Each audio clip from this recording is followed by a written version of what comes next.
4 டிஃப்ரெண்டான சாரீஸ் தான் இந்த வீடியோல பார்க்க போறோம். சோ ஃபர்ஸ்ட் வந்துட்டு இவங்க வந்துட்டு ஒரு கப்பல் வந்து ஒரு ஹார்ட்டின் ஷேப்க்குள்ள வர்ற மாதிரி டிசைன் பண்ண சொல்லியிருந்தாங்க. அதுக்கப்புறமேட்டு இந்த பக்கம் ஒரு நேம் இந்த பக்கம் ஒரு நேம் போட சொல்லி கேட்டிருந்தாங்க. அவங்க கேட்ட மாதிரி போட்டோம்.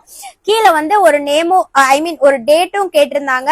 என்ன டேட்டா வேணாலும் இருக்கலாம், மேபி அவங்களோட பர்த்டே டேட்டா இருக்கட்டும், வெட்டிங் டேவா இருக்கலாம், எந்த மாதிரி வேணாலும் டேட்டும் போட்டு இந்த கஸ்டமருக்கு நம்ம ரெடி பண்ணி கொடுத்துருக்கோம். இது எல்லாமே டிஸ்பாச் பண்றதுக்காக ரெடி பண்ணிருக்கோம். நெக்ஸ்ட் இது வந்து ரொம்பவே இன்ட்ரெஸ்டிங்கா இருந்தது. அவங்க வந்து ஒரு டிராயிங் வரைஞ்சிருந்தாங்க, ஒரு ஹார்ட்டின் ஷேப் போட்டு அதுல வந்து ஒரு கண் இருக்க மாதிரி எங்களுக்கு ரெடி பண்ணி கொடுங்கன்னு கேட்டிருந்தாங்க. பக்கத்துல பேர் போட சொல்லியிருந்தாங்க. நல்ல சில்வர் ஜரியில ஹைலைட் பண்ணி போட்டிருக்கோம். இதுவுமே வந்து ஒரு இன்ட்ரெஸ்டிங்கான ஆர்டர். இதுலயே இன்னொன்னு வந்து இவங்க வந்து ஒரு ஃபாரின் கஸ்டமர், ஃபாரின்ல இருந்துட்டு எங்களுக்கு தமிழ்ல திருமண நாள் வாழ்த்துக்கள்னு போட சொல்லி கேட்டிருந்தாங்க.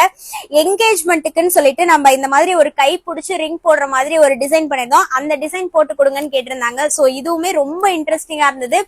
ஒரு கஸ்டமருமே இந்த மாதிரி பண்ணுங்க அந்த மாதிரி பண்ணுங்கன்னு எங்களுக்கு ஐடியாஸ் சஜஷன்ஸ் வந்து நிறைய கொடுத்துட்டே இருக்காங்க. அதனாலயே வந்து அவங்க கேக்குறது எல்லாமே நாங்க வந்து சாட்டிஸ்ஃபை பண்ணிட்டே இருக்கோம். நெக்ஸ்ட் வந்து இந்த கஸ்டமர் கிட்ட நான் லாஸ்ட் ஒரு வீடியோ போட்டிருந்தேன். சாரீஸ்ல வந்துட்டு உங்களோட இனிஷியல் கொண்டு வரலாம் அப்படின்னு சொல்லிட்டு ஜஸ்ட் ஒரு வீடியோல சொல்லியிருந்தேன். அவங்க வந்துட்டு சாரியே பார்க்கல, எந்த மாதிரி அவுட்புட் வரும்னு அவங்களுக்கு தெரியாமே வந்துட்டு இவங்களோட பேர் வந்து கலைவாணன் சுபான் கொடுத்திருக்காங்க. அதை வந்து கேஎஸ்ன்னு சொல்லிட்டு சாரியில எப்படி வரும்னா இப்படி டயகனலா அந்த ஹார்ட்டின் ஷேப்குள்ள வர்ற மாதிரி ஆல் ஓவர் தி சாரியுமே கேஎஸ்னு போட்டு கொடுத்திருக்கோம். சோ உங்களுக்கும் இந்த மாதிரி கஸ்டமைஸ்டா ஆர்டர்ஸ் வேணும்னா எனக்கு வாட்ஸ்அப் பண்ணுங்க. அஃபோர்டபிள் பிரைஸ்ல ரெடி பண்ணி கொடுத்துட்டு இருக்கோம்.